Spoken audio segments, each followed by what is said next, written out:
कीर्तन गानन कर्णपरौ हरि ओम तत्सत् वन्देऽहं श्रीगुरु श्रीयुतपदकमलं श्रीगुरुं वैष्णवांश्च श्रीरूपं साग्रजातं सहगना रघुनाथान्वितं तं सपदिवं साद्वैतं सावधूतं परिजनं सहितं कृष्णचैतन्यदेवं श्रीराधा कृष्णपादां सहगना ललिता श्रीविशाखान्वितांश्च ॐ अज्ञानतिमिरान्धस्य ज्ञानाञ्जनशलाकया चक्षुरुन्मीलितं येन तस्मै श्रीगुरवे नमः श्रीचैतन्यमनोभीष्टं स्थापितं येन भूतले रूपपदामह्यं ददाति शपथन्तिकं नमो विष्णुपदाय कृष्णपृष्ठाय भूतले श्रीमते भक्तिवेदान्त स्वामिने नमः नमस्ते सरस्वती देवे गौरवाणी प्रचारिणे निर्विशेष शून्यवादी भाष्यदेशकारिणे वंशाकल्पतरुभ्यश्च कृपासिन्धुभ्येव च पतितानां पावनेभ्यो वैष्णवेभ्यो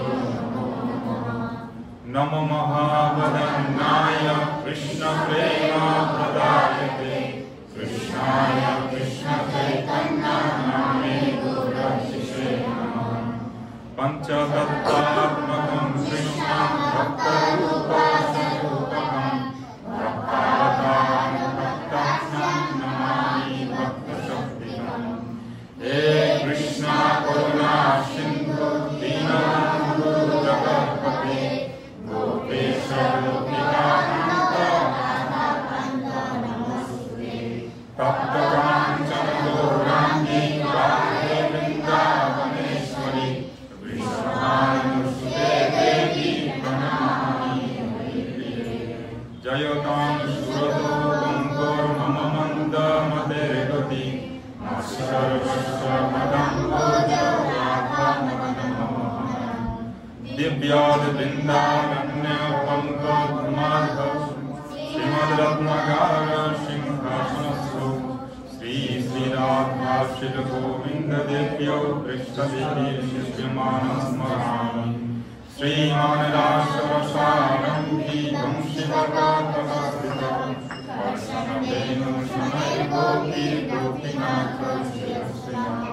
जय श्री कृष्ण चैतन्य प्रभु नित्यानंद श्री अद्वैत गदाधर शिवासादि गौरभक्तवृंद हरे कृष्ण कृष्ण कृष्ण हरे हरे हरे राम राम राम हरे हरे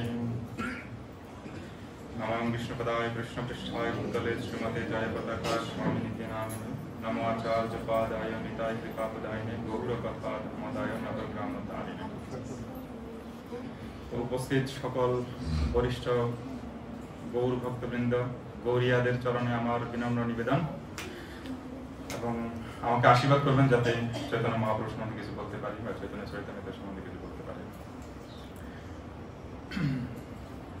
হরে কৃষ্ণ বাপ্পাজনা প্রভু ধন্যবাদ প্রণাম আশীর্বাদ করবেন। তো আজকে আমাদের দ্বিতীয় সেশন, দ্বিতীয় ক্লাস। গত ক্লাসে আমরা যা যা আলোচনা করেছি আমার তো মনে হয় সবারই মনে আছে। আমি অনুরোধ করেছিলাম যে সাথে করে যদি চৈতন্য চৈতন্যের বইটা নিয়ে আসা যায়। কেউ কি এনেছিলেন? Thank you. তো আমি একটু জাস্ট ব্রিফ বলে দিব যে গত সপ্তাহে কি আলোচনা করা যায়, যে কটা মনে পড়ছে। আমরা সেদিন শিখেছিলাম যে চৈতন্য চৈতন্য কি, এখানে কি তত্ত্ব আছে, লীলা তত্ত্ব, রসতত্ত্ব, কৃষ্ণ তত্ত্ব, রাধা তত্ত্ব, ভাব তত্ত্ব, প্রেম তত্ত্ব, চৈতন্য তত্ত্ব, অদ্বৈত তত্ত্ব, নিত্যানন্দ তত্ত্ব। সো যাই হোক, চৈতন্য চরিতামৃত গ্রন্থের কত শ্লোক আছে আমরা জেনেছি। পাঠ করলে জীব কিভাবে উপকৃত হবে, কি শিক্ষা দিচ্ছে চৈতন্য চরিতামৃত। চৈতন্য চরিতামৃত সম্বন্ধে ভক্তিবিনোদ ঠাকুর মহাশয় কি বলেছিলেন, শিলা প্রভুপাদ কি বলেছেন, তার গুরুদেব ভক্তি সিদ্ধান্ত সরস্বতী ঠাকুর কি বলেছিলেন, কিছু দৃষ্টান্ত আমরা আলোচনা করেছি। কবিরাজ গোস্বামী 3টে অমৃত পাত্র রেখে গেছেন, সেটা কি কি আমার মনে হচ্ছে আপনাদের সবার মনে আছে। আর এই চৈতন্য চরিতামৃত শ্রবণ করলে কি তৃপ্ত হয়, লোকেদের জীবনী, লেখকের জীবনী বিস্তারিতভাবে আলোচনা করেছিলাম। এবং ভক্তি জননী কি, আমাদের পাথর সদৃশ হৃদয় কিভাবে কোমল হবে, নরোত্তম দাস ঠাকুর কি বলেছেন সেটা আমি আলোচনা করেছিলাম। চৈতন্য চরিতামৃত কোন প্রামাণিক গ্রন্থ অনুসরণে লেখা হয়েছিল সেটা আলোচনা করা হয়েছিল। এবং নাম কীর্তনকারীর জিহ্বাতে মহাপ্রভু আবির্ভূত হন সেটা আলোচনা করা হয়েছিল।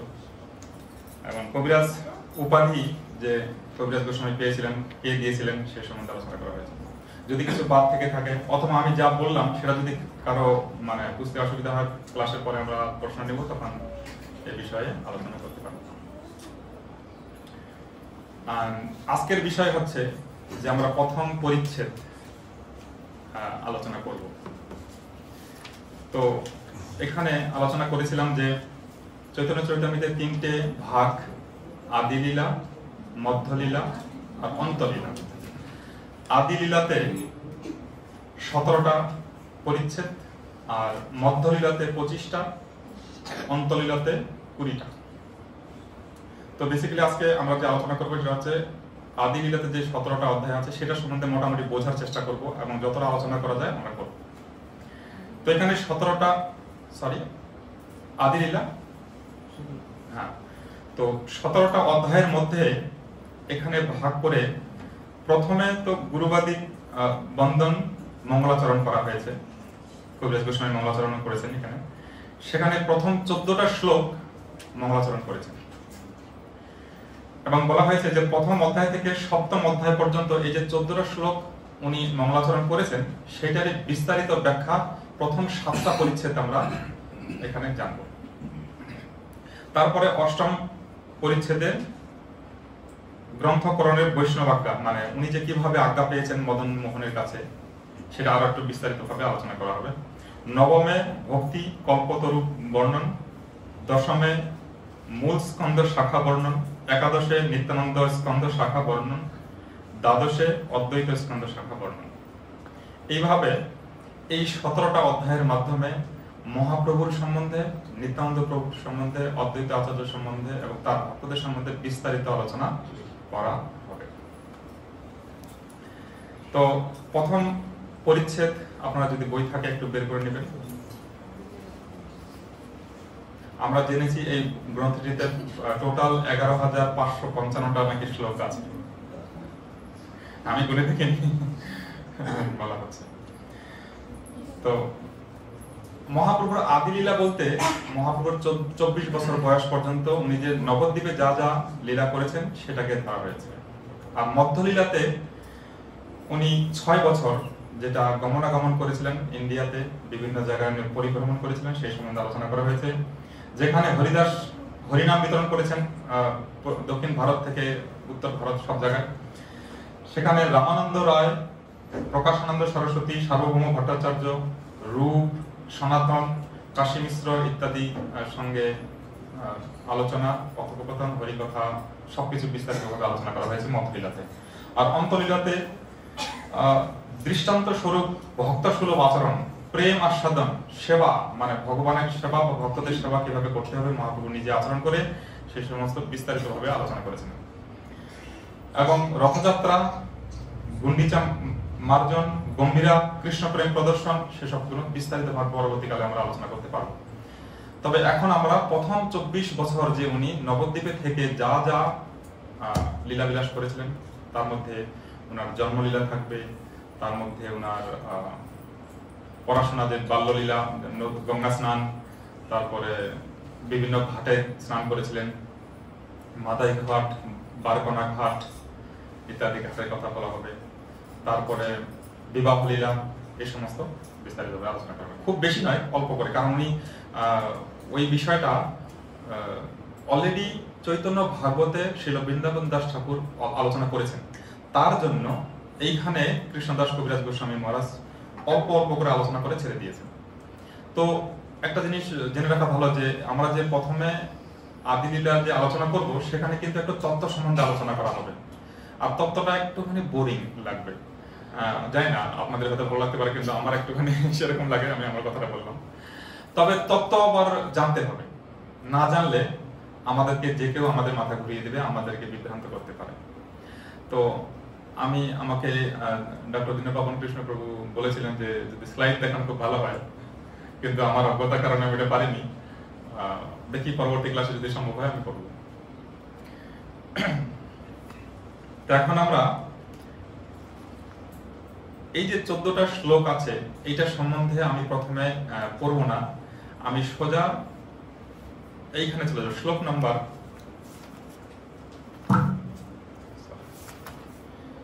18 চলুন। 18 আমরা জেনেছি যে ভাগবত পাঠ করতে হলে আমাদেরকে আগে স্বীকার করতে হবে যে বাসুদেব শ্রীকৃষ্ণ হচ্ছে ভগবান, স্বয়ং ভগবান। এই জন্য আমরা ভাগবত পাঠের আগে ওম নমো ভগবতে বাসুদেবায় পাঠ করি। সেরকম চৈতন্য চরিতামৃত পাঠ করতে হলে আমাদের স্বীকার করতে হবে চৈতন্য মহাপ্রভু আর নিত্যানন্দ প্রভু, অদ্বৈত আচার্য প্রভু, এই সম্বন্ধে বলতে হবে। তো আমরা একসাথে এটা পাঠ করব। জয় জয় শ্রী চৈতন্য জয় নিত্যানন্দ জয় অদ্বৈত চন্দ্র জয় গৌর ভক্তবৃন্দ।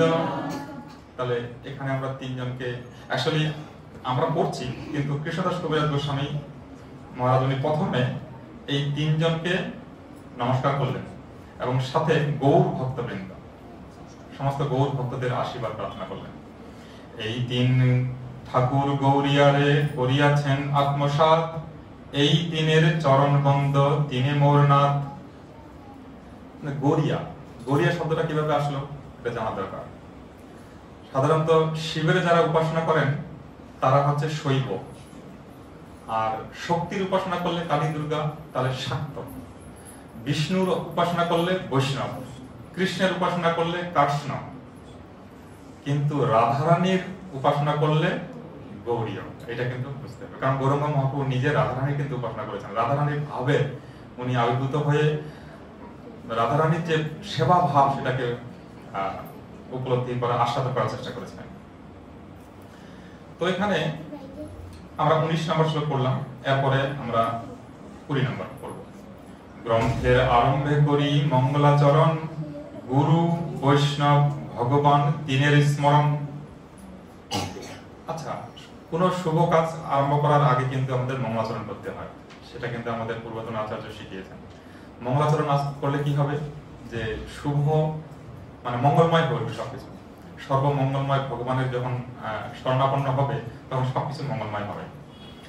এখানে গুরু বৈষ্ণব আর ভগবান এই তিনের কথা বলে, শুধু ভগবানের কথা বলতে পারতেন, কিন্তু না, গুরু সাথে বৈষ্ণব এবং ভগবানের কথা আলোচনা করা হয়েছে। অনায়াসে হয় নিজ বাঞ্ছিত পূরণ, যে মঙ্গলাচরণ হয় ভুল হয়েছে, তিনের স্মরণে হয় বিঘ্ন বিনাশন, অনায়াসে হয় নিজ বাঞ্ছিত পূরণ। 21 নম্বর গুরুত্বপূর্ণ কথা হচ্ছে, এটা কিন্তু আমরা সহজে মানতে পারছি না, যে বৈষ্ণবদের শরণাপন্ন মানে গুরু বৈষ্ণব এবং ভগবানের শরণাপন্ন হলে বিঘ্ন বিনাশন হবে এবং বাঞ্ছিত পূরণ হবে। এটা কিন্তু গুরুত্বপূর্ণ কথা। হ্যাঁ, ওই জন্য আমি অনেক সময় দেখি মন্দিরে জপ করতে গেলে বসে থাকলে পাশাপাশি অনেক ভক্ত কিন্তু আমি দেখেছি যে জপ করতে করতে হয়তো জপ করছেন, কিন্তু জপ এক মালা শেষ হয়নি, তার মাঝেই গুরু মহারাজের প্রণাম অথবা প্রভুপাদের প্রণাম মন্ত্র, অথবা এরকমও অনেক শুনেছি যে নাম আচার্য হরিদাস ঠাকুর কি যায়, হরিনাম সংকীর্তন কি যায়, মানে মনটা যদি এদিক সেদিক দৌড়াদৌড়ি করে আবার টেনে নিয়ে এসে ওইখানে ধরে রাখার চেষ্টা করে। সো এটা একটা দৃষ্টান্তমূলক ব্যাপার যে কিভাবে গুরু বৈষ্ণব আর ভগবানের শরণাপন্ন আমাদেরকে হতে হবে। সে মঙ্গলাচরণ হয় ত্রিবিধ প্রকার, বস্তু নির্দেশ আশীর্বাদ নমস্কার। তাহলে এই তিনটা বিষয় একটুখানি জানতে হবে এখানে। আর এখানে আমরা শ্লোক এটা পাতাটা এখানে ধরে রেখে শ্লোক 1 নম্বরে যেতে পারি। তাহলে 1 আর 2 নম্বর শ্লোক বলছে নমস্কার। আমার মনে হয়, আমি জানি না অনেকেরই বোধহয় এই শ্লোকগুলো মুখস্থ আছে, তাই না? কার কার আছে? আমরা ধীরে ধীরে কিন্তু এখানে মুখস্থ করতে পারি, একটা একটা করে মুখস্থ যদি আপনারা অনুমতি দেন তাহলে আমরা ধীরে ধীরে আমরা মুখস্থ করতে পারবো। কারো ইচ্ছা আছে এরকম? হরে কৃষ্ণ। আচ্ছা, 1 আর 2 তাহলে নমস্কার, আর 3 নম্বর শ্লোকটা হচ্ছে বস্তু নির্দেশ, আর এখানে 4 নম্বর শ্লোকটা হচ্ছে আশীর্বাদ। তো এটা কি সেটা এখন আমরা, আরেকটা কথা, চৈতন্য চরিতামৃতে কিন্তু অনেক শ্লোক কৃষ্ণদাস কবিরাজ গোস্বামী মহারাজ কোট করেছেন, কিন্তু তার ডাইরেক্ট তার অনুবাদ দেননি। অনেক সময় আমাদের বুঝতে অসুবিধা হয়। শিলা প্রভুপাদের বইটা বোধহয় তার কাছে এই বইটা আছে নাকি? এখানে নিয়ে এসেছেন এটা? এনেছেন, ওকে। তো এখানে কিন্তু বিস্তারিত ব্যাখ্যা করেছেন শিলা প্রভুপাদ, আর এখানে আমরা গৌড়ীয় মঠের এই বইটা দেখছি। যদি মনে করেন যেটা সংগ্রহ করবেন, নবদ্বীপে কোথায় পাওয়া যাচ্ছে একটা কোনো মঠে, তো সেখান থেকে নিতে পারেন।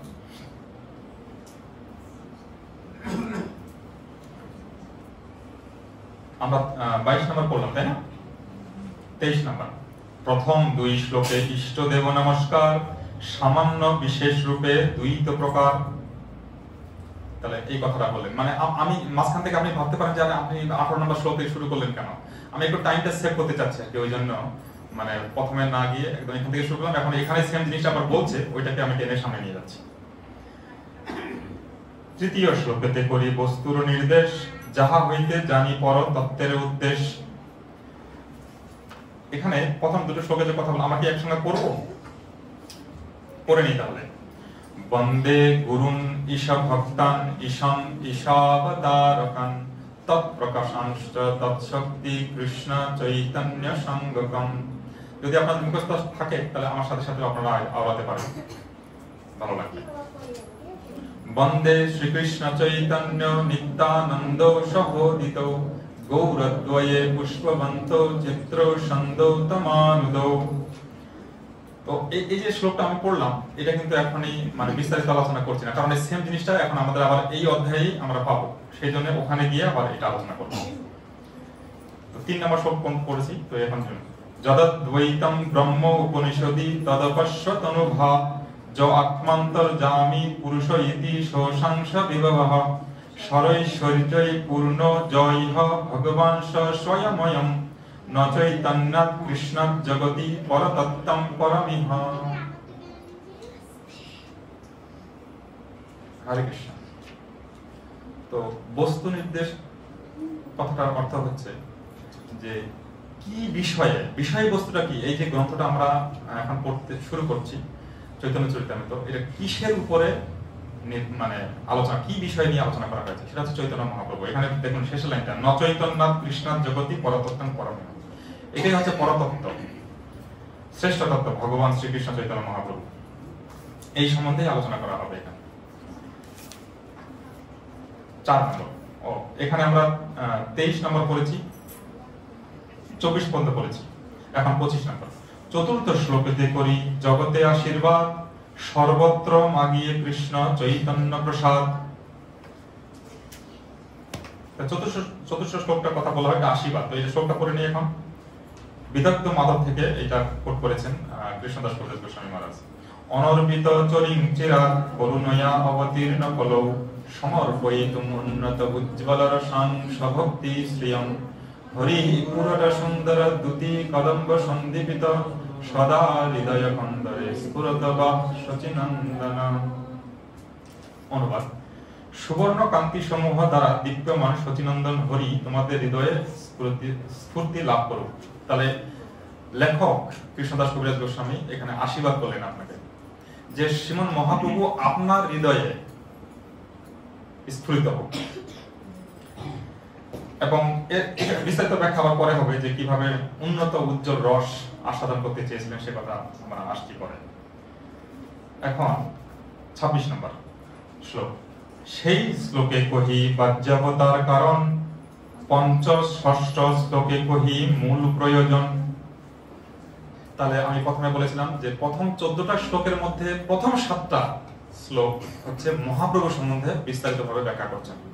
উল্লেখযোগ্যভাবে দেখুন যে মঙ্গলাচরণ করেছেন 14টা শ্লোকে, তার মধ্যে প্রথম 7টা হচ্ছে মহাপ্রভু সম্বন্ধে হচ্ছে, তারপরের 5টা শ্লোক হবে নিত্যানন্দ প্রভু সম্বন্ধে, এবং তারপরে দুটো 12 এবং 13 শ্লোক হবে অদ্বৈত আচার্য সম্বন্ধে, এবং পরে 14 নম্বর শ্লোকটা হচ্ছে পঞ্চতত্ত্ব সম্বন্ধে একসাথে আলোচনা করা হবে। তো এখন এইটা সম্বন্ধে একটুখানি জানার আমরা চেষ্টা করছি। তো পঞ্চম আর ষষ্ঠ শ্লোক আমি একটু পড়ে নিই তাহলে। রাধা কৃষ্ণ প্রণয় বিকৃতির লাদিনী শক্তিরস্মাদ একাত্মনাবপি ভুবি পুরা দেহভেদং গতৌতৌ চৈতন্যাখ্যম প্রকট মধুনা তদদ্বয়ম চৈক্যমাপ্তম রাধা ভাবদ্যুতি সুবলিতম নৌমি কৃষ্ণ স্বরূপম।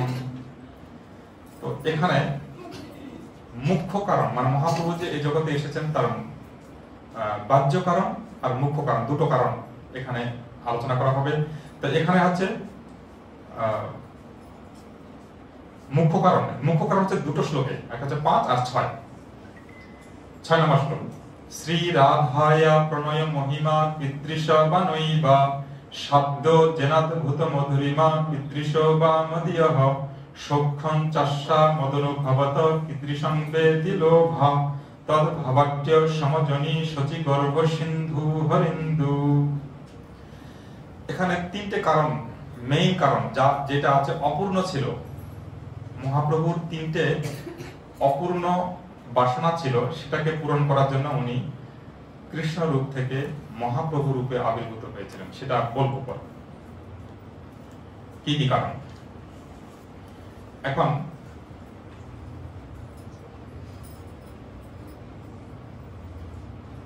সাতাশ নম্বর শ্লোক। এই 6 শ্লোকে কৃষ্ণ চৈতন্যের তত্ত্ব, আর 5 শ্লোকে নিত্যানন্দের মহত্ব, যেটা বললাম এক শ্লোকে, আর 2 শ্লোকে অদ্বৈতের তত্ত্বজ্ঞান, আর 1 শ্লোকে পঞ্চতত্ত্বের ব্যাখ্যান। এই 14 শ্লোকে করি মঙ্গলাচরণ, তহি মধ্যে কহি সব বস্তু নিরূপণ।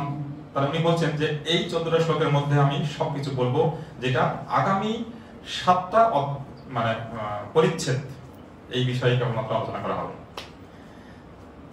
এরপরে বলছে যে সমস্ত শ্রোতাদেরকে কিভাবে সম্মান করেছেন দেখুন। মানে উনি এত, মানে বৈষ্ণব যদি যত উচ্চ হবে, শ্রেষ্ঠ বৈষ্ণবরা তত নিচু হবে, সেটা প্রমাণটা দেখুন এখানে শ্লোকে, যে সব শ্রোতা বৈষ্ণবের করি নমস্কার, এই সব শ্লোকের করি অর্থ বিচার।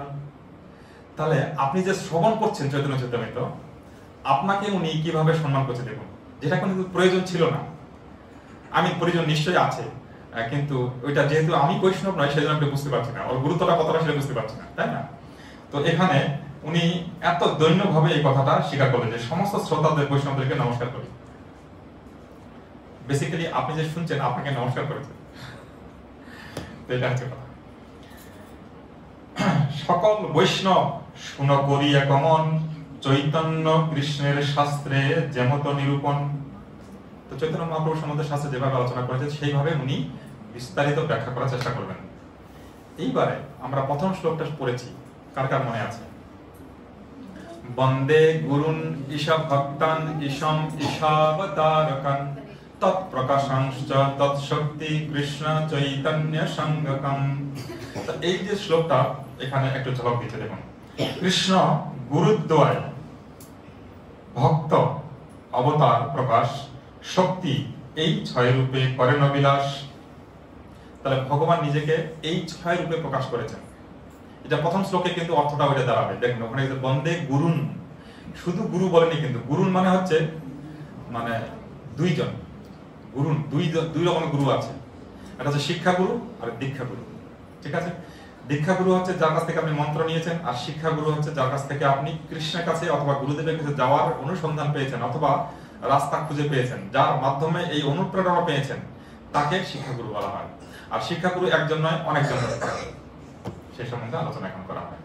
এই 6 তত্ত্বের করি চরণবন্দন, প্রথমে সামান্য করি মঙ্গলাচরণ। তাহলে সামান্য করে মঙ্গলাচরণ করছে। এখন এই যে এখন এখানে 32 নম্বর শ্লোক থেকে একদম 82 নম্বর শ্লোক পর্যন্ত এই যে 6টা তত্ত্ব আলোচনা করা হচ্ছে, এইটা সম্বন্ধে বিস্তারিত ব্যাখ্যা এখানে হবে। 82 নম্বর শ্লোক। চলো শ্লোকটা আমি পড়লাম। 34 নম্বর শ্লোক পড়েছি অলরেডি। 35 মন্ত্র গুরু আর যত শিক্ষা গুরুগণ তাহার চরণ আগে করিয়ে বন্দন। আপনি তো ভাবছেন যার কাছ থেকে শিক্ষা নিয়েছেন তাকে এড়িয়ে যাব, এটা আমাদের অভ্যাস আছে অনেক সময়। যখন আমি আমার পরিচিত হয়ে যাব আমি, তখন যার কাছ থেকে আমি শিক্ষা পেয়েছি বা যার কাছে উপকৃত হয়েছি, তার মাধ্যমে ভক্তি দিতে এসেছি, তাকে কিন্তু আমরা অনেক সময় ভুলে যাই। এটা খুব খারাপ। এটা ভক্তি জীবনে মানে মর্যাদা লঙ্ঘন বলে, এটা করা উচিত নয়। এখানে বলছে শ্রী রূপ সনাতন ভট্ট রঘুনাথ, শ্রীজীব গোপাল ভট্ট দাস রঘুনাথ, এই 6 গোসাই, এই 6 গুরু, শিক্ষা গুরু যে আমার, তার সবার পাদপদ্মে কোটি নমস্কার। আপনাদের মনে আছে গত ক্লাসে আমরা আলোচনা করেছিলাম যে কৃষ্ণদাস গোপীরাজ গোস্বামী কার শিষ্য ছিলেন? কেউ বলতে পারবেন? রঘুনাথ দাস গোস্বামী শিষ্য। এখানে কিন্তু যে 6 জন গোস্বামীর নাম বললেন, ইনারা হচ্ছেন শিক্ষা গুরু। সেই হিসাবে উনি ওনাদেরকে সম্মান প্রদর্শন করছেন। ভগবানের ভক্ত যত শ্রীবাস প্রধান, তাহার চরণ পদ্মে সহস্র প্রণাম। তাহলে সমস্ত ভক্তদের মধ্যে শ্রীবাস ঠাকুর হচ্ছেন শ্রেষ্ঠ।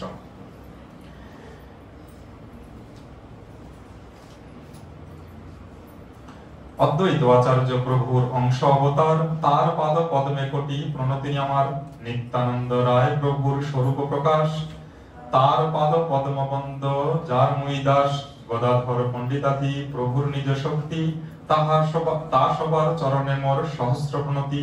শ্রীকৃষ্ণ চৈতন্য প্রভু স্বয়ং ভগবান, তাহার পদারবিন্দে অনন্ত প্রণাম। সবরণে প্রভুরে করিয়া নমস্কার, এই 6 দেহ জইছে করিয়া বিচার। যদ্যপি আমার গুরু চৈতন্যের দাস, তথাপি জানিয়ে আমি তাহার প্রকাশ। গুরু কৃষ্ণ রূপ হন শাস্ত্রের প্রমাণে, গুরু রূপে কৃষ্ণ কৃপা করেন ভক্তগণে। তো এটা তো সহজে বোঝা যাচ্ছে, যা আমি এতক্ষণ ধরে পড়লাম। আবার একটু এটাকে শক্ত করে প্রমাণ হিসেবে ব্যাখ্যা করার জন্য কৃষ্ণদাস কবিরাজ গোস্বামী একটা শ্রীমদ্ ভাগবত থেকে শ্লোক দিয়েছেন। আচার্যং মাং বিজানিয়ান অবমন্যেত কর্হিচিৎ ন মূর্খ বুদ্ধ শ্রূয়েত সর্বদেবময় গুরুঃ। এখানে ভগবান শ্রীকৃষ্ণ উদ্ধবকে বলছে, হে উদ্ধব, গুরুদেবকে মত স্বরূপ জানিবে। গুরুদেব সামান্য নরবুদ্ধিতে অসূয়া অর্থাৎ অনাদর করিবে না। আর এই কথাটা শেষে এখানে বলছে সর্বদেবময় গুরু। ঠিক আছে, সব অবস্থাতে গুরুদেব হচ্ছে সম্মানীয়। আমরা মঙ্গলাচরণে প্রতিদিন বলি, সাক্ষাৎ ধরিতেন সমস্ত শাস্ত্রই যুক্তস্ততা ভাব বেতইয়ে বেসর্বি, কিন্তু প্রবর্জ প্রিয় এবতস্য বন্দে গুরু শ্রী চরণারবিন্দ। তো গুরুদেবকে সাক্ষাৎ ভগবানের রূপ হিসাবে দেখতে হবে। এখানে কিন্তু একটু মানে ওটা এই শ্লোকটা, প্রথম শ্লোকটা যেহেতু আমরা 6টা তত্ত্বের কথা বলছে, এখানে একটুখানি আলোচনা করি। মহাপ্রভু নিজেকে 6 রূপে প্রকাশ করেছেন এই কলির জীবকে উদ্ধার করার জন্য। এর মাধ্যমে উনি মানে শিক্ষা দিচ্ছেন। শিক্ষাগুরু আর দীক্ষাগুরুর কথা আমি বললাম। আর গুরু আর কৃষ্ণ এক আবার অভিন্ন। সেটা কি করে? মানে গুরুদেব কিন্তু জীব তত্ত্ব, আর কৃষ্ণ হচ্ছে বিষ্ণু তত্ত্ব। তো দুইজনের উদ্দেশ্য সেম, উদ্দেশ্যগতভাবে এক। কেমন? যে গুরুদেবের উদ্দেশ্য হচ্ছে সমস্ত মানে শিষ্যদেরকে বা জীবদেরকে, সাধারণ জীবদেরকে উদ্ধার করবে। কোথায় নিয়ে যাবে? ভগবানের কাছে। আর ভগবানের একটাই উদ্দেশ্য, জীবদেরকে কি করে আমার কাছে নিয়ে আসা যাবে। তাহলে উদ্দেশ্যটা কি?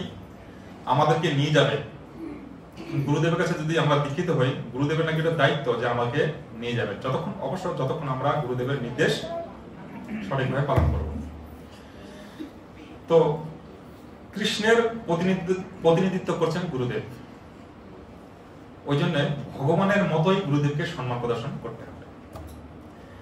এখানে বন্দে গুরুন ঈশভক্তান তো পেয়ে গেলাম শ্রীবাস ঠাকুর।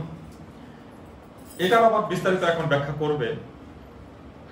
একটু সামনে যাই, এটা আগে বলে এলাম। আচ্ছা ঠিক আছে। এইভাবে গুরুদেবের মহিমা কীর্তন করলেন। শিক্ষা গুরুকে তো জানি কৃষ্ণেরও স্বরূপ, অন্তর্যামী ভক্ত শ্রেষ্ঠ এই 2 রূপ।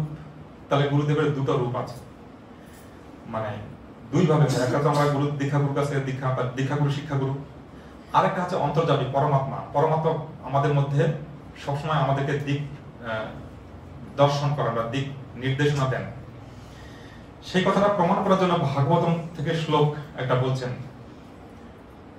হে ঈশ্বর, হে ঈশ্বর, আমি অনুবাদটা করছি, ব্রহ্মার সদৃশ আয়ুলব্ধ কবি সকল তোমার স্মৃতিজনিত আনন্দ দ্বারা তোমার প্রতি কৃতজ্ঞতা স্বীকার করিতে সমর্থ হন না, যেহেতু তুমি অপার কৃপাবশত দেহধারী জীবের সমস্ত অশুভ নাশ ও স্বগতি প্রকাশ করিবার জন্য বাহ্যে আচার্য রূপে এবং অন্তরে অন্তর্যামী রূপে অবস্থিত আছো। পরমাত্মা আপনার হৃদয়ে আছেন।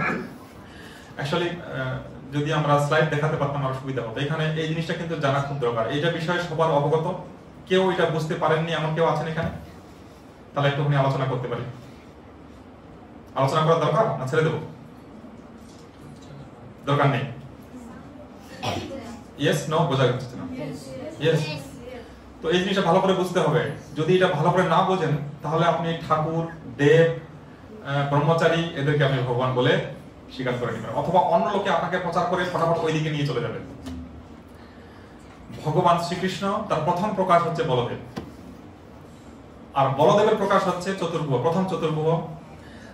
আর চতুর্ভুজ হচ্ছে বাসুদেব, শঙ্কর্ষণ, প্রদ্যুম্ন, অনিরুদ্ধ। ঠিক আছে? আর সেখান থেকে শঙ্কর্ষণ, এই শঙ্কর্ষণ থেকে নারায়ণ, আর নারায়ণ থেকে আবার দ্বিতীয় চতুর্ভুজ। প্রথম চতুর্ভুজ তারাপদে থাকে, দ্বিতীয় চতুর্ভুজ বৈকুণ্ঠে থাকে। ওই দেখুন পাশে বৈকুণ্ঠ লেখা রয়েছে। ভক্তি শাস্ত্রী কেউ করেছেন নাকি এখানে? আপনি করেছেন মাতাজি? হরে কৃষ্ণ। তার মানে আপনি তো সব জানেন এই বিষয়ে। তো তাহলে দ্বিতীয় চতুর্ভুজ, আর দ্বিতীয় চতুর্ভুজের শঙ্কর্ষণ থেকে কারণোদকশায়ী বিষ্ণু, যাকে মহাবিষ্ণু বলা হয়। এটা ভালো করে বুঝতে হবে।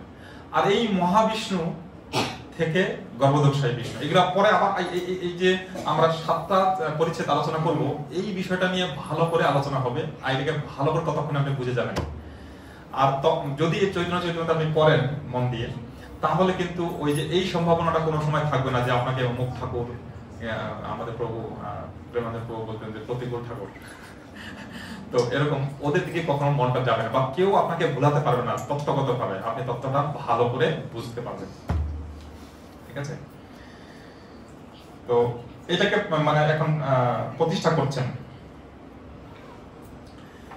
আর এটা প্রতিষ্ঠা করতে দেখুন একটা ভগবত গীতার শ্লোক দিয়েছে, তারপরে এখানে এটা শ্লোক নাম্বার হচ্ছে 47, 48, 49 এবং 50। 50 নম্বর শ্লোকে দেখুন, যথা ভগবান ব্রহ্মণে স্বয়ং উপদিশানুভাবিতবান। ভগবান স্বয়ং ব্রহ্মাকে এইরূপ উপদেশ দ্বারা অনুভব করাইয়াছিলেন। মানে কথাটা বলতে যাচ্ছে যে পরমাত্মা রূপে আপনার হৃদয়ে ভগবান আছে, আর পরমাত্মাটাকে এখানে কিন্তু বুঝতে পারেন ক্ষীরোদকশায়ী বিষ্ণু, গর্ভদোষায়ী পরে ক্ষীরোদকশায়ী বিষ্ণু। এইটা সম্বন্ধে আরো আলোচনা করব, কিন্তু ক্ষীরোদকশায়ী বিষ্ণু হচ্ছে পরমাত্মা রূপে আমাদের হৃদয়ে অথবা প্রত্যেকটি অণু পরমাণুতে উনি অবস্থান করছেন, নিজেকে প্রকাশ করে। আর এখানে বলছেন যে দেখুন, ভগবান স্বয়ং ব্রহ্মাকে এইরূপ উপদেশ দ্বারা অনুভব করাইয়াছিলেন। পেয়েছেন আপনার বইয়ে এটা আছে? এই কথার অর্থ হচ্ছে যে ভগবান এই যে গর্ভদোষায় বিষ্ণুর নাভিপদ্ম থেকে ব্রহ্মার আবির্ভূত হয়েছিলেন, সেটা তো সকলেই জানি আমরা। তো ব্রহ্মা প্রথমে কিন্তু উনি প্রথম সৃষ্ট জীব, আর কেউ ছিল না, উনি একাই, উনি কিছু বুঝতে পারছিলেন না। তখন ভগবান পরমাত্মা রূপে তার হৃদয়ে থেকে তাকে গাইড করছিলেন, সেই কথাটা এখানে বলছেন। ঠিক আছে? আর এটা তখন ভগবান নারায়ণ রূপে তার কাছে আবির্ভূত হন এবং তার প্রার্থনায়, এবং নারায়ণ তাকে চতুর্শ্লোকী ভাগবত দান করেন। সেটা আমরা সবাই শুনেছি, তাই না? প্রথমে আর এই চতুর্শ্লোকী শ্লোক এখানে এখন পড়া হবে। পরপর করে পড়ে চলে যাব, কারণ এটা সবার মুখস্থ আছে না, নাকি বিস্তারিত ব্যাখ্যা করতে হবে? সবারই মুখস্থ আছে আমি জানি। তো ওই চতুর্শ্লোকী ভাগবত প্রথমে তাহলে ব্রহ্মা পেলেন নারায়ণের কাছ থেকে, আর নারায়ণের থেকে ব্রহ্মার থেকে পরবর্তীকালে নারদ মুনি পেলেন 10টা শ্লোকে, আর নারদ মুনির কাছ থেকে ব্যাসদেব পেলেন 100টা শ্লোকে, আর ব্যাসদেবের পরে 18,000 শ্লোক আমরা সবাই মিলে পেলাম, তাই কি? আর প্রভুপাদ ওটাকে আরো বিস্তারিত ব্যাখ্যা করে মানে অনেক শ্লোক উদাহরণ দিয়ে আমাদেরকে বোঝানোর চেষ্টা করেন, যেটা যাতে আমাদের মতন অল্প বুদ্ধি সম্পন্ন মানুষরা সহজে বুঝতে পারে। তো এই হচ্ছে ভাগবত। তো মানে প্রথমে চৈত্য গুরু, মানে এই যে দুটো শব্দ ব্যবহার করেছে না, যে গুরু দুই রূপ, একটা হচ্ছে অন্তর্যামী আর একটা হচ্ছে ভক্ত শ্রেষ্ঠ। তো অন্তর্যামী কথাটা এখানে উল্লেখ করছেন যে ভগবান আপনার অন্তরে থেকে চৈত্য গুরু রূপে আপনাকে নির্দেশনা প্রদর্শন করেন। অনেক সময় আপনি দেখলেন, আপনার জানি না আপনার ক্ষেত্রে এটা হয়েছে কিনা, যখন প্রথম আপনি গুরু গ্রহণ করছিলেন বা গুরুর চরণ আশ্রয় নিয়েছিলেন, এটা কিন্তু খুব গুরুত্বপূর্ণ। রূপ গোস্বামী পাদ 64টা ভক্তি রঙের কথা বলেছেন, তার মধ্যে প্রথম 3টে কিন্তু এরকম যে গুরু চরণাশ্রয়, তারপরে দীক্ষা গ্রহণ, তারপরে সেবা। সেবা মানে এই 3টা জিনিস বুঝতে হবে। মানে মেইন গুরুত্বপূর্ণ ব্যাপারটা হচ্ছে যে চরণাশ্রয়, তারপরে দীক্ষা, তারপরে সেবা। কার সেবা? গুরুদেবের সেবা করতে হবে, তবে আপনি ভগবানকে জানতে পারবেন, নাহলে তো আপনি অনুমতি পাবেন না ভিতরে প্রবেশ করা। তো যাই হোক, তো শ্লোকটা আমরা একটু ফটাফট করে পড়ে যাই, যে 4টা শ্লোক উনি পেয়েছিলেন। জ্ঞানম পরম গুজ্জম মে যদ বিজ্ঞান সমন্বিতম স্বরহস্যং তদঙ্গং চ গৃহাণ গদিতং ময়া জবানহং যথা ভাবো যদ্রূপ গুণকর্মকঃ তথৈব তত্ত্ব বিজ্ঞানমস্তু তে মদ অনুগ্রহাৎ অহমেব সমেবাগ্রে নান্যৎ যৎসৎ সৎপরম পশ্চাদহং যদিতশ্চ যো অবশিষ্যতে সোऽস্মহং ঋতেয়র্থং যৎ প্রতীয়েত ন প্রতীয়েত চাত্মনি তত্তৎ বিদ্যাদাত্মনো মায়াং যথা ভাসো যথা তমঃ তথা মহান্তি ভূতানি ভূতেষুশ্চ পচেষ্বনু প্রবিষ্টান্ন প্রবিষ্টানি তথা তেষু ন তেষ্বহম এতাবদেব জিজ্ঞাসং তত্ত্ব জিজ্ঞাসনাত্মনঃ অন্ময় ব্যতিরেকাভ্যাং যৎসৎ সর্বত্র সর্বদা। বাস এখানেই শেষ। তোমাকে মাইকটা দিলেই ভালো হতে মনে হচ্ছে। ওকে, তো এখানে এটা আমরা আসলাম 56 নম্বর শ্লোক পর্যন্ত আমরা আসলাম, দেখুন বইয়ে। এখন 57 নম্বর শ্লোক। চিন্তা মনির জয়তি সোমগিরি গুরুর মে শিক্ষা গুরুশ্চ ভগবান শিখিপিঞ্জ মৌলিহি যৎ পাদ কল্পতরু পল্লব শেখরেষু লীলা স্বয়ম্বর লভতে জয়শ্রীহি। চিন্তামণি স্বরূপ সঙ্গিরি নামা যিনি আমার গুরু, তিনি জয়যুক্ত হন। ময়ূর পুচ্ছধারী আমার শিক্ষা গুরু ভগবানও জয়যুক্ত হন। তাহার পাদপদ্ম কল্পতরু স্বরূপ নখাগ্রে শোভাতে আকৃষ্ট হইয়া জয়শ্রী অর্থাৎ শ্রীমতী রাধিকা স্বয়ম্বর রচিত সুখ লাভ করিতেছেন। তো এইভাবে ভগবানকে মানে ধন্যবাদ জানালেন যে উনি চৈত্য গুরু রূপে আমাদের সকলের হৃদয়ে ভক্তির দিকে অগ্রসর হওয়ার জন্য পথ প্রদর্শন করেন। এখন 58 নম্বর শ্লোক। জীবে সাক্ষাৎ নাহি তাতে গুরু চৈত্য রূপে শিক্ষা গুরু হয় কৃষ্ণ মহান্ত স্বরূপে। আবার এরকম উদাহরণ দেওয়া হয় যে গুরু আর কৃষ্ণ দুটো ট্রাকের মতো, ট্রেনের ট্রাকের মতো, যদি একটা না থাকে ট্রেন চলতে পারবে না। তো আপনাকে ভগবানকে পাওয়ার জন্য গুরুদেবের শরণাপন্ন হতে হবে, আবার গুরুকে পাওয়ার জন্য ভগবানের কাছে প্রার্থনা করতে হবে, তবে কিন্তু আপনি গুরুদেবকে পাবেন, সঠিক গুরু পাবেন। এখানে শিক্ষা গুরু হয় কৃষ্ণ মহান্ত স্বরূপে। মহান্ত স্বরূপে মানে কি? মহান্ত শুদ্ধ ভক্তদের কথা বলা হচ্ছে। শুদ্ধ ভক্তরা কিন্তু আমাদের সামনে আসেন, ওদের কোনো কাজ থাকে না। একটা শ্লোক বলে না যে মহান্তের স্বভাবেই তারিতে পামর, নিজ কার্য নাই তবু যায় যান পরের ঘর। তো আমাদের কাছে মানে অন্যের বাড়িতে যান, যে যেমন ধরুন মহারাজরা, যেমন ভক্তি পুষ্পন স্বামী মহারাজ, ভক্তি বিজয় স্বামী মহারাজ যারা প্রচার করছেন, নামহটের মহারাজরা সবাই, মানে ওখানে কি এখানে মায়াপুর থেকে কিন্তু আরাম করে থাকতে পারে, দরকার নাই ওখানে যাওয়া, কিন্তু ওরা যায় কেন? ওদেরকে উপকার করার জন্য। তো এই কথা এখানে বলা হচ্ছে মহান্ত স্বরূপে। তো কৃষ্ণ এই শুদ্ধ ভক্তদের মাধ্যমে সবাইকে কৃপা করেন যাতে বদ্ধজীব ভগবানের কাছে ফিরে যেতে পারে। এই কথাটাকে মানে আরো শক্তপোক্ত করার জন্য ভাগবতম থেকে একটা শ্লোক এখানে দিয়েছেন। তার অনুবাদ এরকম: অতএব দুঃসঙ্গ পরিত্যাগ পূর্বক বুদ্ধিমান ব্যক্তি সৎসঙ্গ করিবেন। সাধুগণ সাধু উপদেশ দ্বারা তাহার সমস্ত ভক্তি প্রতিকূল বাসনা বন্ধন ছেদন করিবেন। তো সাধু সঙ্গ করতে হবে। এখানে শতান প্রসঙ্গান মম বীর্য সংবিদ ভবন্তি হৃৎকর্ণ রসায়নাগতাঃ তজ্জশনাদস্য অপবর্গ বর্মণি শ্রদ্ধা রতির ভক্তির অনুক্রমেষ্যতি। তো সাধু সঙ্গ করতে হবে। আরেকটা ভাগবতের শ্লোক একটা আছে না প্রভু, শুশ্রূষু শ্রদ্ধা ধানস্য বাসুদেব কথা রুচিহি, তাই না? তো এই শ্লোকটা আমার আর পরের লাইনটা মনে নেই। তো তো এটার অনুবাদটা কিরকম, যে আপনি সাধু সঙ্গ করুন, মানে এখানে সমস্ত শৌনকাদি ঋষিগণ সুত গোস্বামীকে প্রশ্ন করছেন, হে গুরুদেব, এই যে ভাগবত কথা মানে শ্রবণের কথা বলছেন, এই যে আসক্তি আমার নাই, তাহলে এই আসক্তিটা উৎপন্ন হবে কি করে? তখন উনি বললেন যে তোমাকে সাধুদের সঙ্গ করতে হবে। সাধু সঙ্গ যদি করো তাহলে আবার সেবা করতে হবে, মহৎ সেবা না, মহৎ সেবা মানে মহৎ ভগবানের ভক্তদের সেবা করতে হবে। আজকে তো গলাতর পণ্ডিতের আবির্ভাব তিথি, তো মন্দিরে আমি গিয়েছিলাম, তো একটা ভক্ত মানে চরণামৃত বিতরণ করা হচ্ছে, তো অনেক বড় লাইন পড়েছে। তো একটা বিদেশি ভক্ত একটা রোদের মধ্যে একটা মানে চাদর এরকম মাথায় দিয়ে একটা বোতলের মধ্যে মানে চরণামৃত নিয়েছে।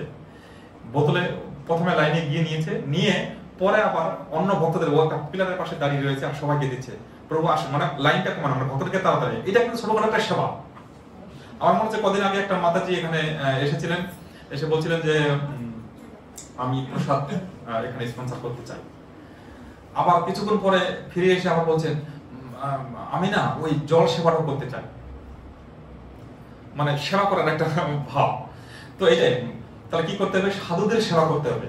আর এই সাধুদের সেবা করার ফলে আপনাকে ভাগবত শ্রবণ করার যে একটা আগ্রহ বা আসক্তি, এটা ওইখান থেকে জন্ম হবে। অবশ্য আপনারা সবাই ভালো ভক্ত, শুধু সেই গুণটা আমার মধ্যে নেই, তো আমি ওই জন্য উল্লেখ করলাম এই কথা, ঠিক আছে? ও এই শ্লোকটা এখানে দিয়েছেন। তারপরে 100 নম্বর শ্লোক, ঈশ্বর স্বরূপ ভক্ত তার অধিষ্ঠান, ভক্তের হৃদয়ে কৃষ্ণের সতত বিশ্রাম। শাস্ত্রে বলা হয়েছে যে শুদ্ধ ভক্তরা ভগবানকে তার হৃদয়ে বহন করে না, ওই জন্য যেখানে যেখানে যাবে সেখানে তার হৃদয়ে ভক্তদের সেবা করলেই ভগবানের সেবা করা হয়ে যাবে, শাস্ত্রে বলা হয়েছে। আরো শ্লোক দিয়েছে, সাধু হৃদয়ম মজ্জম সাধুনাম হৃদয়ম তহম মদনত্তেন জানন্তি নাহং তেভ্যো মনাগপি ভগবদ্বিদা ভাগবতস্তীর্থি ভূতা স্বয়ং প্রভু তীর্থি কুরুবন্তি তীর্থানি সন্তস্থেন গদাবৃতা। 64 সেই ভক্তগণ হয় বিবিধ প্রকার। কোন ভক্ত? এই শুদ্ধ ভক্তের কোন কথা বলছে। শুদ্ধ ভক্ত আবার 2 প্রকার হয়। কি? পারিষদগণ এক, সাধকগণ আর।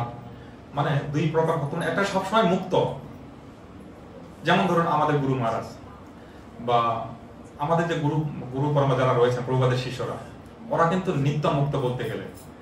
কোথায় এই যে গোপাল কৃষ্ণ মহারাজ কদিন আগে দেহ রেখেছেন, ওনার লীলা আমি শুনলাম একজনের কাছে। উনি বলছিলেন যে আগে উনি চাকরি করছিলেন, একটা কি সার্ভিস করছিলেন, সেখান থেকে উনাকে মানে প্রভুপাদ ভক্ত বানিয়ে দিয়েছেন। উনি বলছেন আমি তাহলে জয়েন করবো। প্রভুপাদ বলছেন না তুমি চাকরিটা করো, যে না আমি এখানে আরো বেশি সময় দিতে পারবো। সো উনি চলে এসেছেন ইস্কনে। তো এক মানে প্রভুপাদ দেখুন কত, মানে উনি জানেন কোথায় কোথায় মানে জিনিয়াসদেরকে টেনে টেনে নিয়ে ইস্কনে জয়েন করিয়েছেন। আর সেভাবে তো এখানে বলছে যে পারিষদগণ এবং সাধকগণ আর 2 রকম। একটা হচ্ছে ভগবানের শুদ্ধ ভক্তরা আগে থেকেই শুদ্ধ, ঠিক আছে? এটা আমার মত নয় আর কি, মানে আমি কোথায় পড়েছিলাম সেখান থেকে মানে কোন রকম শোধন স্নান টান করিয়ে আমাকে এখানে নিয়ে আসা হয়েছে, মানে শোধন করে নিয়ে আসা হয়েছে। তো এরকম ব্যাপারটা। তো একটা হচ্ছে সাধক, মানে সাধনা করার পরে আপনি মানে ভালো ভক্ত হতে পারবেন। আর কেউ কেউ আছে মানে প্রথম থেকেই সে শুদ্ধ বৈষ্ণব। ঈশ্বরের অবতার এই 3 প্রকার, অংশ অবতার আর গুণ অবতার, সপ্তাবেশ অবতার, তৃতীয় মত, অংশ অবতার পুরুষ মৎস্যাদিক যত। 6 প্রকারের অবতার আমরা শুনেছিলাম না? 6 প্রকার কি কি? গুণাবতার, মন্মন্ত্র অবতার, যুগাবতার, লীলাবতার, পুরুষাবতার, সপ্তাবেশ অবতার। 6টা অবতার। কিন্তু এখানে 3টা অবতারের কথা বলছেন। এখানে 3টা কি কি? অংশ অবতার, গুণাবতার আর সপ্তাবেশ অবতার। অংশ অবতার পুরুষ মৎস্যাদিক যত, ব্রহ্মা বিষ্ণু, এটা আছে আগের লাইন, ব্রহ্মা বিষ্ণু শিব তিন গুণাবতারে গুণী সপ্তাবেশ সনকাদি পৃথু ব্যাসমণি, মানে এখন এটা ভাগাভাগি করে দিচ্ছে যে কিভাবে গুণাবতার কাকে কাকে বলবো। সেটা হচ্ছে ব্রহ্মা বিষ্ণু আর শিব। এই যে তিনটে নাম বলে, এটা হচ্ছে এই জড়জগৎ ম্যানেজ করছেন, তার জন্য এই তিনজনের কথা বলা হচ্ছে গুণাবতার। আর সপ্তাবেশ অবতার হচ্ছে সনকাদি পৃথু ব্যাসমণি। দুই রূপে হয় ভগবানের প্রকাশ, একে তো প্রকাশ হয় আরে তো বিলাস। আবার প্রকাশের কথা বলছে, প্রকাশ কি? তৎপ্রকাশাংশ তৎশক্তি, যে শব্দটা ব্যবহার করা হয়েছে প্রথম শ্লোকে। তৎপ্রকাশ মানে হচ্ছে নিত্যানন্দ প্রভু। আর নিত্যানন্দ একে তো প্রকাশ আর এত বিলাস বলা হয়েছে। প্রথম কৃষ্ণের প্রথম প্রকাশ হচ্ছে বলদেব, যেটা ওই দেখুন লিস্টে ওখানে লেখা আছে। তো প্রথম প্রকাশ হচ্ছে বলদেব। আর ভগবানের আরেকটা প্রকাশ আছে না, এখানে একে তো প্রকাশ আর এত বিলাস, সরি দুঃখিত, দুটো মানে প্রকাশের কথা বলা হয়েছে, একটা প্রকাশ আর একটা বিলাস। তো প্রকাশটা হচ্ছে উদাহরণস্বরূপ বলা যেতে পারে যে ভগবান নিজেকে ভগবানের মতোই দেখতে নিজেকে যখন প্রকাশ করেন তাদেরকে বলা হয় প্রকাশ। আর বিলাস হচ্ছে বলদেব। আর সেই বলদেব নিত্যানন্দ রূপে এখানে এসেছেন, সেই কথা এই প্রতিপন্ন করা হচ্ছে। একই বিগ্রহ যদি হয় বহুরূপ, আকারে তো ভেদ নাহি একই স্বরূপ। মহিষী বিবাহে জয়ছে জয়ছে কইল রাস, ইহাকে কহিয়ে কৃষ্ণের মুখ্য প্রকাশ। ওই মুখ্য প্রকাশের কথা বললাম। প্রকাশটা কি? সেটা হচ্ছে যে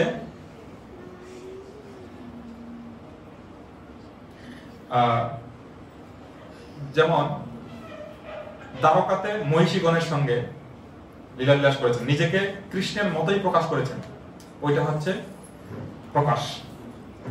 আর বিলাস হচ্ছে মানে বলদেবের পর থেকে যার যতগুলো যে নিচে দেখছেন, নিজেকে বলদেব নিজেকে প্রকাশ করেছেন, এটা হচ্ছে বিলাস।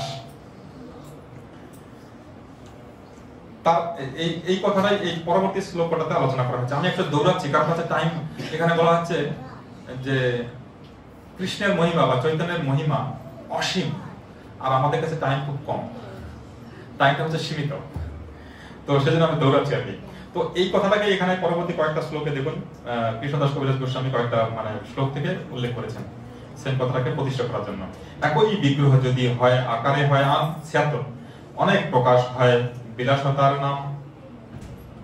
তো সেম ওই একই কথা বললাম। জয়ছে বলদেব পরব্রহ্মে নারায়ণ, জয়ছে বাসুদেব প্রদ্যুপ নাদি সংকর্ষণ। ঈশ্বরের শক্তি হয় ত্রিবিধ প্রকার, এক লক্ষ্মীগণ পুরে মহিষগণ আর ব্রজে গোপীগণ আর সভাতে প্রধান। ব্রজেন্দ্র নন্দন যাতে স্বয়ং ভগবান। এখন কিন্তু আমরা কেবলমাত্র একটা শ্লোকের কথা আলোচনা করছি, কিন্তু মানে প্রথম শ্লোকটা বন্দে গুরুন ঈশা ভক্তান ঈশান ঈশাবতারকান তৎপ্রকাশাংশ তৎশ্রী কৃষ্ণ চৈতন্য সংগঠন। এই শ্লোকটা বলতে গিয়ে এতগুলো কথা এখানে আসলো। আর দু একটা শ্লোক এখানে আছে, বলে দিই 82 পর্যন্ত। স্বয়ং রূপ কৃষ্ণের গায়ে বুহ তার সম, ভক্ত সহিতে হয় তাহার আবরণ। ভক্ত আদি ক্রমে কইল সবার বন্দন, এসবার বন্দন সর্ব শুভের কারণ। প্রথম শ্লোকে সামান্য মঙ্গলাচরণ, দ্বিতীয় শ্লোকেতে করি বিশেষ বন্দন। তাহলে প্রথম শ্লোকে ভগবান যে নিজেকে 6 রূপে প্রকাশ করেছেন সেটা বিষয়ে এতক্ষণ ধরে আলোচনা করা হলো। আর এর পরের শ্লোকটাতে দুইজনের কথা আলোচনা করা হবে, সেটা চৈতন্য মহাপ্রভু আর নিত্যানন্দ প্রভু। শ্লোকটা কি? বন্দে শ্রীকৃষ্ণ চৈতন্য নিত্যানন্দ সহোদিত, গৌরদ্বয়ে পুষ্পবন্ত চিত্র সন্দৌতমানুদ। আমি তো দৌড়াচ্ছিলাম, তারপরেও টাইমটা শেষ হয়ে গেছে। আছে যাবো তাহলে পরস্পরটা বলবো। ওকে, তো এটা আমরা 84 নম্বর শ্লোক পড়লাম। দেখুন একটু বইয়ে। ব্রজে যে বিহরে পূর্বে কৃষ্ণ বলরাম, কোটি চন্দ্র যিনি দুহার নিজ ধাম। তাহলে প্রথম শ্লোকটা তো আমরা বুঝতে পেরেছি ভালো করে না, 6টা তত্ত্ব ভগবান নিজেকে প্রকাশ করার পরে জীবকে উদ্ধার করছেন। আর দ্বিতীয় শ্লোকে এখানে নিজে দুই রূপে সেই কৃষ্ণ আর বলরাম। ওই যে প্রথম কৃষ্ণের প্রথম প্রকাশ হচ্ছে বলরাম আর কৃষ্ণ স্বয়ং, এই দুইজন মহাপ্রভু চৈতন্য এবং নিত্যানন্দ প্রভু রূপে আবির্ভূত হলেন। কিভাবে? মানে এই গৌর গগনে পূর্ব দিগন্তে একসাথে চন্দ্র আর সূর্য। সাধারণত আমরা কি করি, অনেক সময় দেখা যায় চন্দ্রের দিক থেকে সূর্য দিক থেকে মানে শেষ হতে যাচ্ছে, এটা অনেক সময় দেখা যায়। কিন্তু এখানে বলছে না, একই দিক থেকে আবির্ভূত হয়েছেন। মানে বেসিক্যালি এই যে আলো, চন্দ্র আর সূর্য যে আলো দেয় তখন অন্ধকার দূর হয়ে যায়। আর মহাপ্রভু আর নিত্যানন্দ প্রভু যে আবির্ভূত হয়েছেন, উনি আবির্ভূত হওয়ার পরে আমাদের হৃদয়ের অন্ধকার দূর করার জন্য উনি আবির্ভূত হয়েছেন, সেই কথা এখানে বলছেন। সেই দুই জগতের হইয়ে সদয় গৌর দেশে পূর্ব শৈলে করিল উদয়, মানে পূর্ব দিক থেকে শ্রীকৃষ্ণ আর প্রভু নিত্যানন্দ, শ্রীকৃষ্ণ চৈতন্য আর প্রভু নিত্যানন্দ, যাহার প্রকাশে সর্ব জগত আনন্দ। আপনারা আনন্দিত হয়েছেন? একটা ক্লাসে আমি শুনেছি যে আপনারা যারা এই ধামে রয়েছেন অত্যন্ত অত্যন্ত সৌভাগ্যবান। অনেক অনেক স্বীকৃতি করার পরে ধামে থাকা যায়। কেন? কারণ এই যে নবদ্বীপ ধাম, এটা হচ্ছে মহাপ্রভুর বাড়ি, ঠিক আছে? আর বাড়িতে কারা এলাও পায়? সাধারণত গেটে তো সিকিউরিটি থাকে, যেতে দেবে না। তো অনেক সৌভাগ্য না থাকলে এখানে কিন্তু আসা যাবে না, তাই না? এই কথা এখন আমরা পরবর্তীকালে অনেক আলোচনা করব যে কিভাবে নারদ মুনি কীর্তন করতে করতে দ্বারকাতে গিয়েছিলেন।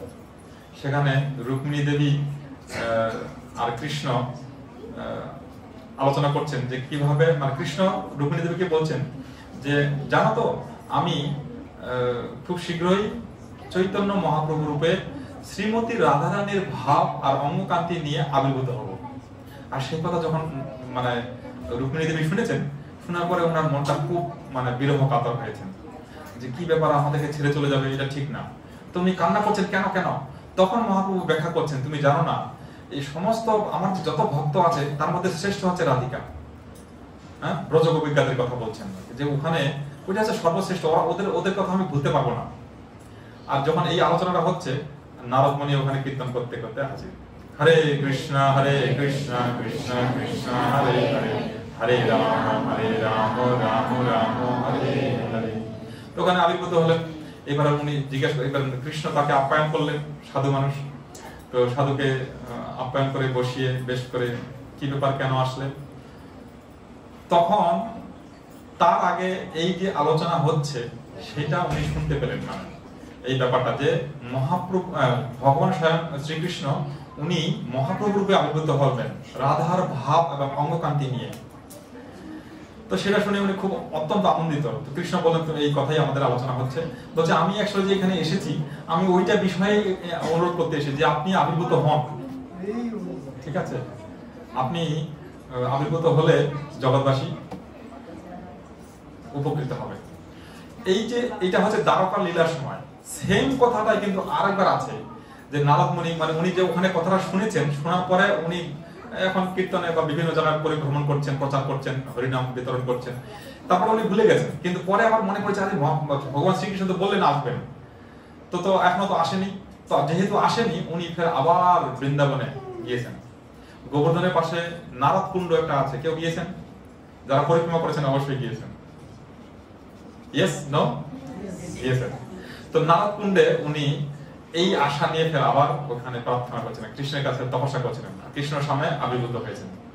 সেখানে উনি প্রার্থনা করলেন যে না, আপনি না খুব শীঘ্রই এই কলিযুগের জীবদেরকে উদ্ধার করার জন্য মানে আপনি মহাপ্রভু রূপে আবির্ভূত হন।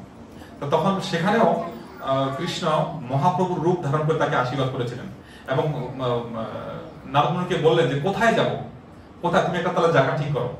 তখন নারদ মুনি বললেন যে না, আমি জায়গা অলরেডি ঠিক করে ফেলেছি, সেটা হচ্ছে নবদ্বীপ ধাম। তার মহিমা কীর্তন করলেন যে তার গঙ্গার ধারে সুন্দর বৃক্ষ আদি আছে, এত সুন্দর দেখতে, সেখানে 16টা নদীর ক্রমান্বয়ে 9টা দ্বীপ মানে আছে, এত সুন্দর জায়গা, সেখানে আপনি আসবেন। এই জন্য মহাপ্রভু এই আরো কারণ তো এখানে আছে, সেই কারণগুলো এখন আলোচনা করা হয়নি। 3 নম্বর শ্লোক আছে, এটা 2 নম্বর শ্লোকে আমরা শেষ করতে পারলাম না। 3 নম্বর শ্লোক এখন আছে, 4 নম্বর শ্লোক, 5 নম্বর, 6 নম্বর, এই শ্লোকগুলোতে বিস্তারিতভাবে আলোচনা করা হবে। সেখানে ভগবানের শক্তি সম্বন্ধে আলোচনা করা হবে। শক্তি, এই যে তৎশক্তি, সেখানে গদাধর পণ্ডিতের কথা আলোচনা করা হবে। আজকে গদাধরের লীলা একটা দুটো বলা উচিত ছিল না, শেষ করতে আমি 7টা বেজে গেছে, যদি পোকা দেয় অনেকে ব্যস্ত হয়ে যায়।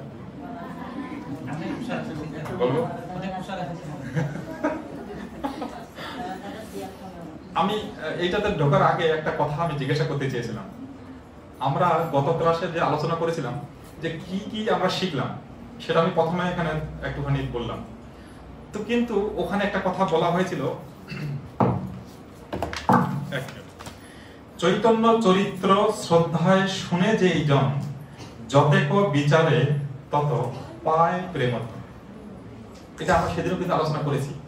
তো যত আপনি চৈতন্য চরিতামৃত শুনবেন আর পড়বেন, হ্যাঁ, তাহলে আপনি আরো অনেক কিছু জানতে পারবেন, তাই না? কিন্তু এই প্রেমধনটা কারা পাবে না, এটা সম্বন্ধে আলোচনা করা দরকার কি দরকার না? দরকার। কারা পাবে না সে কথাও কৃষ্ণদাস কবিরাজ গোস্বামী বলেছেন। বলবো, কারণ ওই গুণগুলো সব আমার মধ্যে আছে, তবু আমি শেয়ার করছি যাতে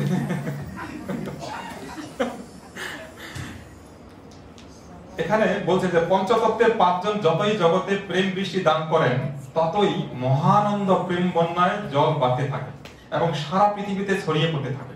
কিন্তু কিন্তু প্রেমের স্পর্শ তারাই পেল না যারা বড় বড় মহাদক্ষ মূর্খ। বড় বড় দক্ষ মূর্খ তারা পাবে না। তারা এটাকে ভাগাভাগি করে নিয়েছে। কি কারা কারা? মায়াবাদী, কর্মনিষ্ঠ, কুতার্কিক, নিন্দুক, পাষণ্ডী এবং অধম পড়ুয়া। অধম পড়ুয়া, অধম পড়ুয়া, এটা আলাদা আলাদা শব্দ ব্যাখ্যা করতে কিন্তু প্রয়োজনে সবকটা তো সহজ সবাই জানে নাকি? ব্যাখ্যা করতে আছে?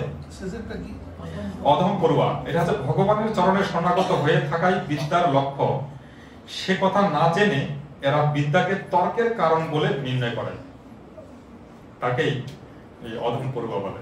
মানে অনেক শিক্ষা, যেমন ধরুন যেটা প্রভুপাদ ভাগবত বলেছেন যে যারা দার্শনিক, এই যে কলকাতায় কলেজ স্ট্রিটে হাজার হাজার কোটি কোটি বই, মানে আর মানে এত দোকান, আমি এখান থেকে ওই মাথা পর্যন্ত যেতে টায়ার্ড হয়ে যাবে শুধু হেঁটে যেতে, এতগুলো বইয়ের দোকান, আর সবগুলো দোকানে শুধু বইই বই। আর কি বই ওগুলো? সব আজে বাজে সব। তো এই যে এটা বলছে যে ভগবানের চরণে শরণাপন্ন হবে না, কিন্তু এটা সেটা লিখে বই ভর্তি করেছে আর সেই বইগুলো বিক্রি করছে। আর কোন শব্দ ব্যাখ্যা করবো, যেমন প্রভু বললেন যে কি অধম পড়ুয়া সম্বন্ধে বললাম। আর কটা? পাষণ্ডী সবাই জানে, নিন্দুক সবাই জানে, কুতার্কিক সবাই জানে, কর্মনিষ্ঠ, কর্মনিষ্ঠ মানে সবসময় সংসার নিয়ে ব্যস্ত থাকবে, বিষয় ভোগে ব্যস্ত থাকবে, ভগবানের কথা ভুলে যাবে, কর্মনিষ্ঠ। আর মায়াবাদ তো সবাই জানে। তা এই কয়জন প্রেম পাবে না। আপনারা আমাকে আশীর্বাদ করবেন যাতে আমি এর থেকে বেরিয়ে যেতে পারি। আরে তো এইখানে রহিল গ্রন্থ অমৃত লহরী, বদন ভরিয়া সবে বল হরি। আমাকে এত করে সহ্য করার জন্য ধন্যবাদ। এই আজকে গদাধর পণ্ডিতের আবির্ভাব তিথি, সে সম্বন্ধে বলা হলো না যেহেতু টাইম শেষ হয়ে গেছে। যদি প্রশ্ন থাকে আমরা আলোচনা করতে পারি।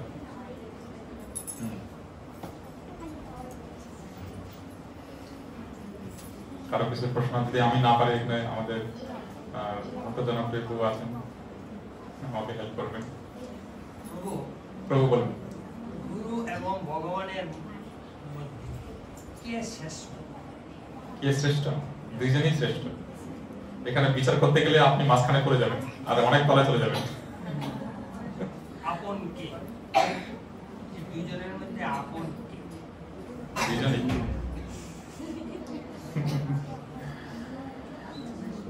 গুরুদেবের কৃপা যদি হয় তখন আপনি কৃষ্ণকে পাবেন, আর কৃষ্ণের যখন কৃপা হবে তখন আপনি গুরুদেবকে পাবেন।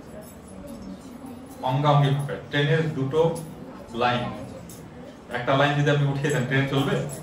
চলবে না।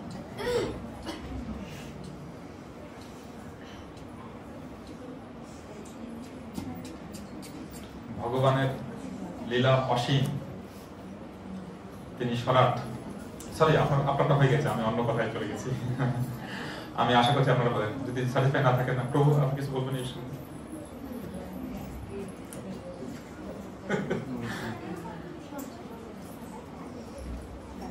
সকল বরিষ্ঠ বৈষ্ণবদেরকে আমি চরণে প্রণাম জানাচ্ছি, বিশেষ করে প্রভু। আমি এতদিন জানতাম না যে প্রভুর নামটা কোথেকে। আমি একটা ভাগবতান শ্লোক পড়েছি, সেখানে দেখলাম যে প্রভুর নাম আছে অহম ভক্ত পরাধীন হি স্বতন্ত্র ইব দ্বিজ সাধুবীর হৃদয়গ্রস্ত সাধুবীর গ্রস্ত হৃদয়ম ভক্তই ভক্ত জনপ্রিয়। তাহলে গুরুদেব কত দয়াময় যে ওখান থেকে প্রভুর নামটা দিয়েছে। আমি তখনই বুঝতে পারলাম যে প্রভুর নামটা ওখান থেকে এসছে মনে হয়। হরে কৃষ্ণ। ভক্ত জনপ্রিয় প্রভু কি যায়। শ্লোকটা ভগবান বিষ্ণু বলছে ভৃগুমুনিকে, সরি দুর্বাসা মুনিকে বলছে। দুর্বাসা যখন অম্বরীশ মহারাজের কাছে অপরাধ করে কারো থেকে ঘুরে বেরিয়েছিলেন, সেই উনি বৈকুণ্ঠে ভগবানের কাছে গেছেন যে আমাকে রক্ষা করো।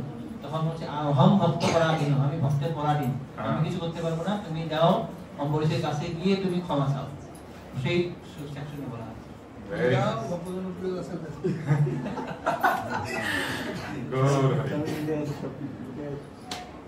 আর কারো প্রশ্ন? প্রশ্ন করুন, উত্তর পাবেন।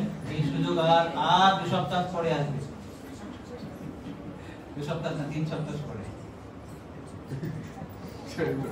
ভাগবতের মহিমা, ভগবানের কৃপা পাবে 3 জন, যে হচ্ছে প্রশ্নকর্তা, শ্রোতা আর হচ্ছে বক্তা। 3 জন বলেছেন যে রাধা রানীর ভক্তরা হচ্ছেন গরিব, তাহলে বৃন্দাবনে যারা রাধা রানীর ঘোষণা করে এরা কি হবে? ওরাও গরিব।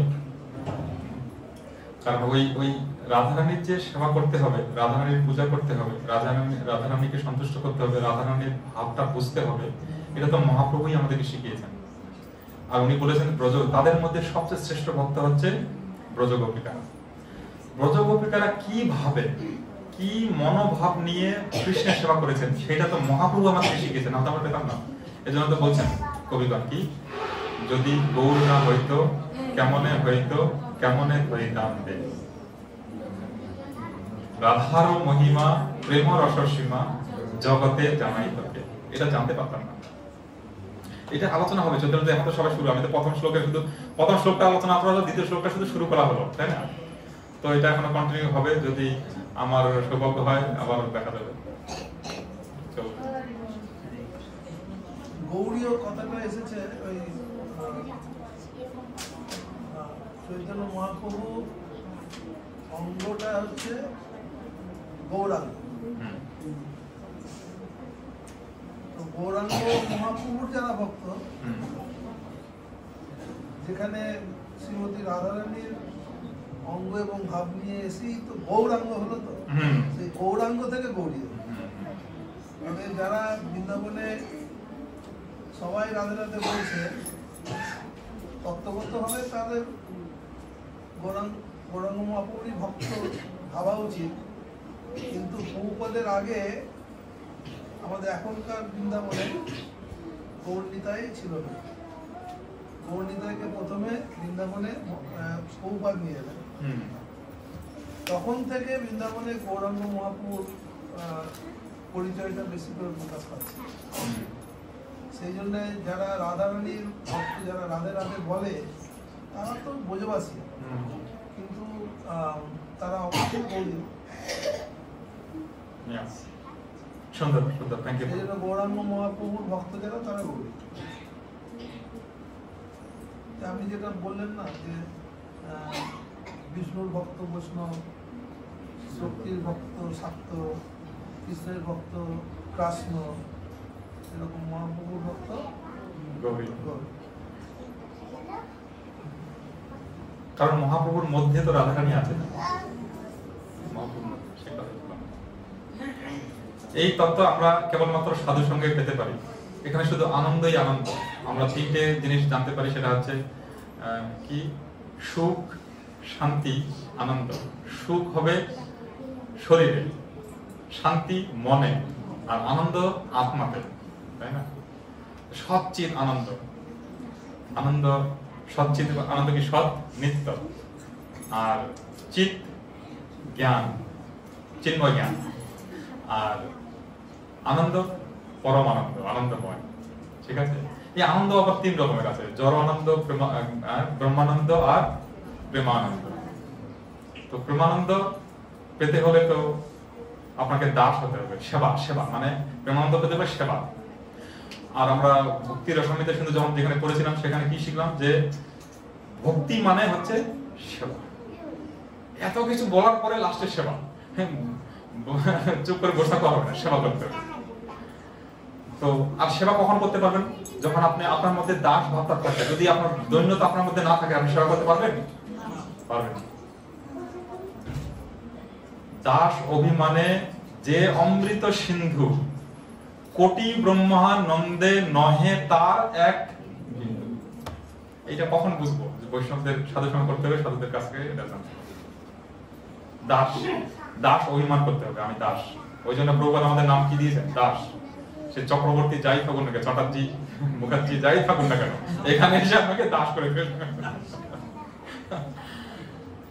তো অসংখ্য ধন্যবাদ। শিলা প্রভুপাদ কি জয়, গৌড়ীয় ভক্তবৃন্দ কি জয়, শিলা শ্রী শ্রী চৈতন্য চরিতামৃত কি জয়, সমবেত গৌর ভক্তবৃন্দ কি জয়, শ্রীপাদ নিতাই নরেশ প্রভু কি জয়, প্রভুপাদ কি জয়।